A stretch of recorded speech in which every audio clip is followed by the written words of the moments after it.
Hello my lovely and beautiful Gemini Mithun राशि, कैसे हैं आप सब। शेयर टैरो वर्ड में मैं आपका बेहद वेलकम करती हूँ and I really hope Gemini आप हमेशा की तरह बहुत अच्छे होंगे, खैरियत से होंगे, अपना बेहद ख्याल रख रहे होंगे, पॉजिटिव सोच रहे होंगे and positive state of mind में होंगे। I am right Gemini? So my lovely and dear Gemini, situation में अगर आप अभी भी स्टक है, नो कॉन्टैक्ट में है, so this reading for you. Please keep in mind ये एक जनरल प्रोडिक्शन है, आप लोगों का पर्सनल रीडिंग नहीं है। वर्क एक पर्सनल रीडिंग की तरह करता है, लेकिन फिर भी जितना आपके साथ रेजोनेट करता है उतना लीजिएगा एंड जो रेजोनेट नहीं करेगा वो आप नहीं लेंगे। ज़बरदस्ती का अपनी सिचुएशन में फिट नहीं करना, मैच नहीं करना एंड रीडिंग इम्पोज नहीं करना। ओके डियर, सो या स्टार्ट करते हैं आपकी reading. Roles can be reverse any time as you know. जो आपकी साइड है पर्सन की हो सकती है, पर्सन की साइड आपकी हो सकती है। सो दोनों साइड बहुत अच्छे से सुनने की, समझने की कोशिश कीजिएगा। भले ही नो कांटेक्ट है, लेकिन बहुत ही ज़्यादा पॉजिटिव माइंडसेट के साथ देखिएगा। स्टार्ट करते हैं आपकी रीडिंग।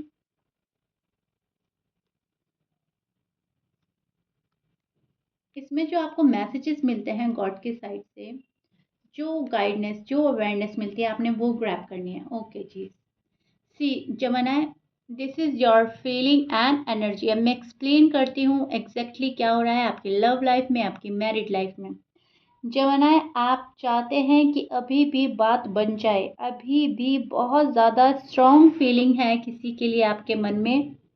अभी भी आप पहले की तरह वो स्पेशल बॉन्ड चाहते हैं अपने पार्टनर के साथ में, जो फिलहाल इस टाइम आप मिस कर रहे हैं। बहुत ज़्यादा मिसिंग वाली एनर्जी है, किसी को बहुत मिस किया जा रहा है, बहुत डेस्परेट है, लेकिन शो नहीं कर रहे हैं जमाना। आप शो आप ऐसा कर रहे हैं जैसे अब आपको फ़र्क पड़ना बंद हो गया है, बट डीप डाउन जो आपकी फीलिंग्स हैं फ़र्क पड़ रहा है अभी भी। पर्सन के बात ना करने से, पर्सन के इन एंड आउट होने से या पर्सन के इग्नोर करने से आपको फ़र्क तो पड़ रहा है, लेकिन फ़िलहाल आपने कुछ भी एक्सप्रेस करना बंद कर दिया है। बिल्कुल एक्सप्रेसिव नहीं हो रहे हैं, खुद पर फोकस कर रहे हैं जमानाएँ, अपनी फैमिली पर फोकस कर रहे हैं, जॉब में, करियर में, जहाँ पे भी आप जिस फील्ड में भी हैं, वहाँ फोकस कर रहे हैं। एक एंडिंग सी फील कर रहे हैं, आपको लग रहा है कि ब्रेकअप हो गया है और शायद पर्सन अब शायद ही कभी वापस आए, लेकिन फिर भी आपको इंसाफ की तमन्ना है। एंड अब ये जो इंसाफ की तमन्ना है ये आपको यूनिवर्स से है। ये आपने अपने पर्सन से शायद होप लगानी छोड़ दी है। अब आप बिल्कुल होपलेस फील कर रहे हैं, हेल्पलेस फील कर रहे हैं। आपको लग रहा है ना मेरा पर्सन मेरी मदद करता है, ना मुझे उससे कोई उम्मीद रखनी है, ना हमारी बात हो रही है। तो अब मेरा जो भी सारा मामला है वो यूनिवर्स पे आपने छोड़ दिया है, राइट। सो काइंड ऑफ उस वाली एनर्जी में स्टैंड करते नज़र आ रहे हैं जहाँ पर आपने सरेंडर कर दिया है खुद को, अपने लव को, अपनी शादी को, जो भी है।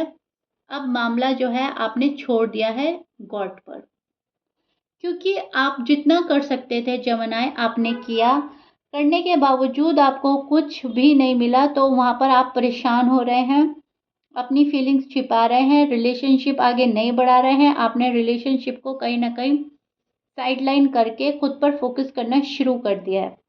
अब गलती आपकी थी या आपके पर्सन की थी, बात जो भी है, चीज़ एक ही निकल कर आती है कि आपका जो मामला है वो रुका हुआ है। अब आप सोचते हैं मेरे पर्सन की साइड से मामला रुका हुआ है, स्टक है, और पर्सन सोचते हैं कि जमानाई ने शायद मेरे साथ ठीक नहीं किया। सो दोनों ही साइड से अगर बात देखें तो एक दूसरे को ब्लेम किया जा रहा है एंड कोई भी अपना कसूर मानने को रेडी नहीं है। ये मैं चीज़ देख पा रही हूँ। प्यार बहुत है, इंसाफ की कमी फील हो रही है। आपको लगता है इनजस्टिस हो रहा है मेरे साथ, जस्टिस नहीं कर रहा है मेरा पर्सन। चीज़ें रुकी हुई हैं और एक एंडिंग सी फील हो रही है। और जब ये आपको फील होता है कि सब कुछ ख़त्म हो गया, वहाँ पर आप नेगेटिव एनर्जी में चले जाते हैं एंड आपको नेगेटिव थॉट्स आते हैं कि अब कुछ नहीं हो सकता, कुछ नहीं रखा, कुछ शादी कुछ नहीं है, लव कुछ नहीं है। ओके, ये चीज़ें आपको आपके माइंड में जब आती हैं तो आपका भरोसा जो है वो प्यार से उठ जाता है। कहीं न कहीं पर्सन पर भी आप डाउट कर रहे हैं, ट्रस्ट इश्यू हो रहे हैं। जितना पर्सन पर पहले बिलीव हुआ करता था अब उतना नहीं है। अब आप उनको एक डाउटफुल तरीके से देखते हैं, एक डाउटफुल एनर्जी में स्टैंड कर रहे हैं, जहाँ पर एक शक है, जहाँ पर आप शायद उनको मैं बोलूँगी ये सोचते हैं कि शायद या तो इनकी लाइफ में कोई और आ गया है, या फिर मेरे से ज़्यादा वैल्यू ये अपनी फैमिली को देते हैं, करियर को देते हैं, एंड मुझे सेकंड प्रायोरिटी पे रख दिया है, जबकि मैं डिज़र्व फर्स्ट प्रायोरिटी बनना करता हूँ या करती हूँ। सो आपकी एनर्जी मुझे कुछ ऐसी लग रही है जहाँ पर आप खुश नहीं हैं, सेटिस्फाइड नहीं हैं, राइट? फुल स्ट्रेंथ लगा रहे हैं चीज़ों को ठीक करने के लिए, और एक न्यू बिगिनिंग की ख्वाहिश अभी भी है।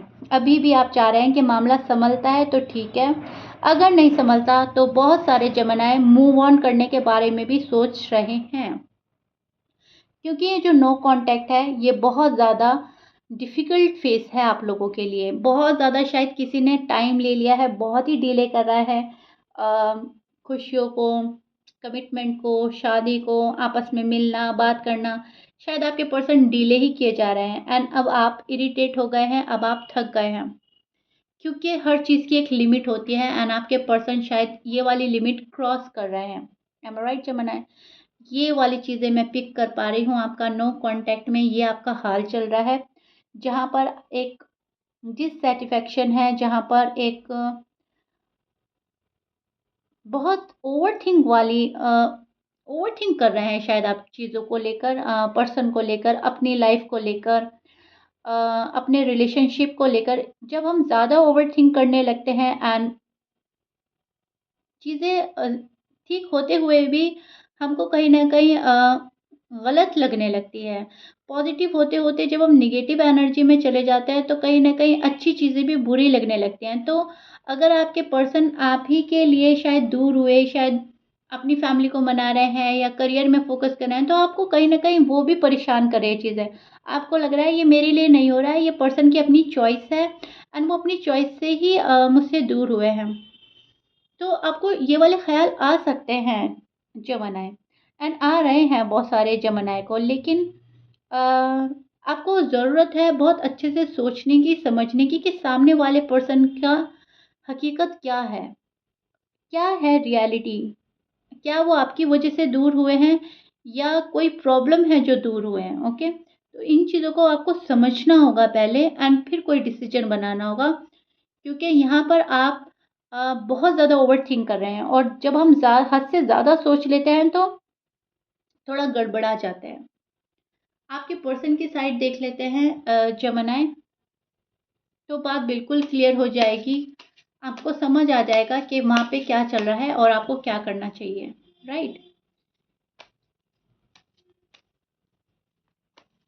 शायद आप इसलिए भी डेस्परेट हैं, या इसलिए भी नेगेटिव एनर्जी में चले जा रहे हैं, क्योंकि आपके पर्सन ना आपको हाँ बोल रहे हैं, ना बोल रहे हैं। शायद डिप्लोमेटिक बिहेव कर रहे हैं आपसे, या डिप्लोमेटिक आंसर दे रहे हैं जमानाए। सो दैट्स वाई आपका कन्फ्यूजन होना लाज़मी है, मुझे ऐसा लग रहा है। कसूर आपका नहीं है, कसूर हालात का है फ़िलहाल। ओके, आपके पर्सन की साइड निकाल रही हूँ, बातें अब बिल्कुल क्लियर हो जाएँगी। बहुत अच्छे से सुनिएगा, मैं बहुत अच्छे से एक्सप्लेन करूँगी आपको, okay? See this is your person side. अब मैं आपको एक्सप्लेन करती हूँ। सी ये भी नहीं चाहते आपको छोड़ना। मुझे नहीं लगता है कि कोई आपको छोड़ना चाहता है, या कोई रिलेशनशिप को ख़त्म करना चाहता है। इनफैक्ट ये पर्सन तो मुझे बहुत पेन में नज़र आ रहा है।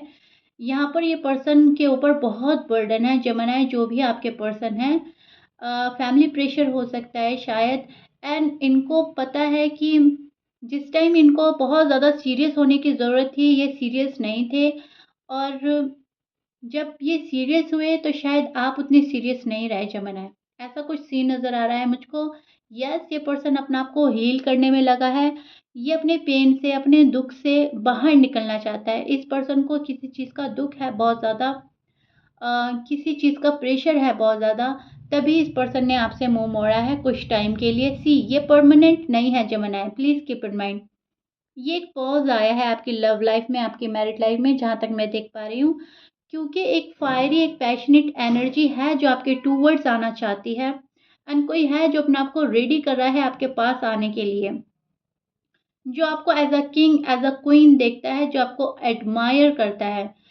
एक एनर्जी है जो यस आपको मिस कर रही है, बहुत आपके पास आना चाहती है एंड शायद उनका फायर साइन हो सकता है। सी यहाँ पर मैं साइन बोल देती हूँ, एरीज, लियो, सैज हो सकते हैं, cancer, libra, aquarius, pisces, taurus, वर्गो।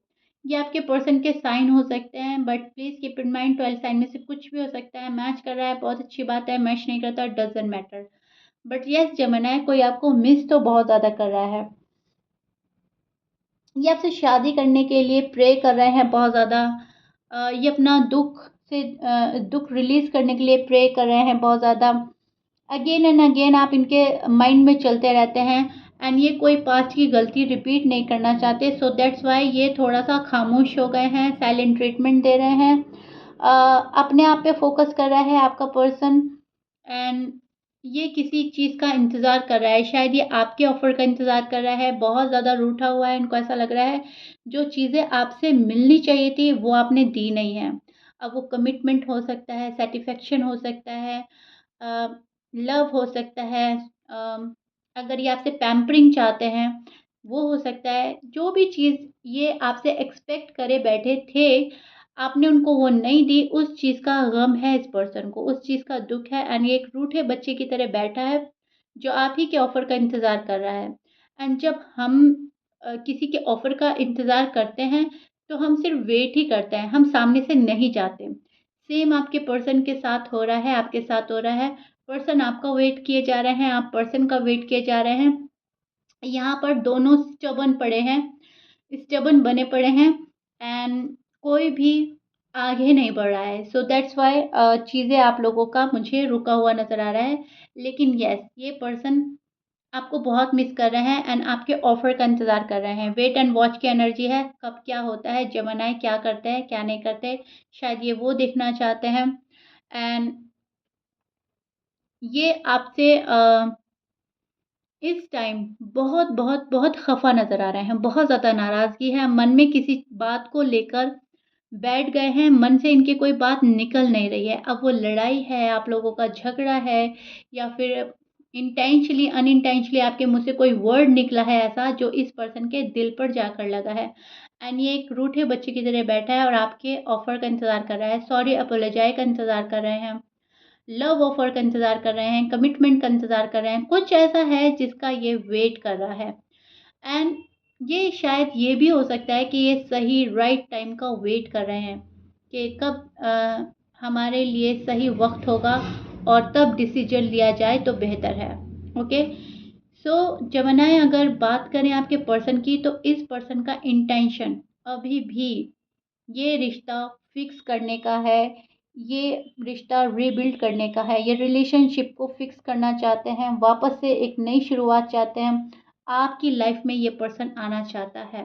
डेफ़िनेटली, डेफ़िनेटली ये पर्सन आएगा आपकी लाइफ में।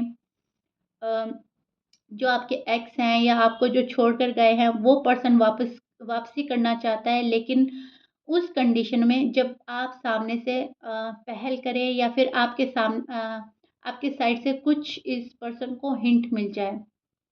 फॉर एग्ज़ाम्पल, अगर आपने इनको ब्लॉक किया है, आप अगर अनब्लॉक करें या सामने से हाय हेलो करें, तब ये पर्सन कोई एक्शन लेगा। अदरवाइज़ ये पर्सन अभी शांत बैठा है, गुस्से में बैठा है, जैसे भी बैठा है, कर आपका इंतज़ार ही रहा है। ओके? तो इस चीज़ को ऐसे समझिएगा कि अगर आप जाना चाहते हैं, बहुत जल्दी अपना रिश्ता फ़िक्स करना चाहते हैं, रिलेशनशिप को आगे बढ़ाना चाहते हैं, तो कहीं न कहीं जमाना आपको एफ़र्ट करना होगा। लेकिन अगर ये आपकी साइड है, आप नाराज़ हैं, आप बैठे हैं, क्योंकि वाइस वर्सा हो सकता है, तो यस, कोई है जो आपको ऑफ़र देगा ज़रूर। एक फ़ायरी, एक पैशनेट एनर्जी देख पा रही हूँ मैं जो आपके टुवर्ड्स आएगी, आएगी, क्योंकि प्यार बहुत है आप दोनों में। आप दोनों एक-दूसरे के लिए बहुत डीप फीलिंग्स रखते हैं अभी भी। अभी भी आप लोग एक-दूसरे को सोचते हैं, वापस इस रिश्ते को फ़िक्स करना चाहते हैं। भले ही नो कॉन्टैक्ट है, भले ही आप दोनों ने एक-दूसरे को दुःख दिया है, लेकिन इस बात का भी रियलाइज़ेशन हो चुका है कि एक-दूसरे को दुःख देने के बाद हासिल कुछ नहीं हुआ है। ओके? सो या this is it. I really hope मैंने आपको नो कॉन्टैक्ट का हाल बहुत अच्छे से एक्सप्लेन किया है। ये आपके नो कॉन्टैक्ट का हाल है, जो कि मैं बोलूँगी बहुत पॉज़िटिव कार्ड्स आए हैं, जहाँ पर मुझे प्यार वाली एनर्जी ज़्यादा लग रही है।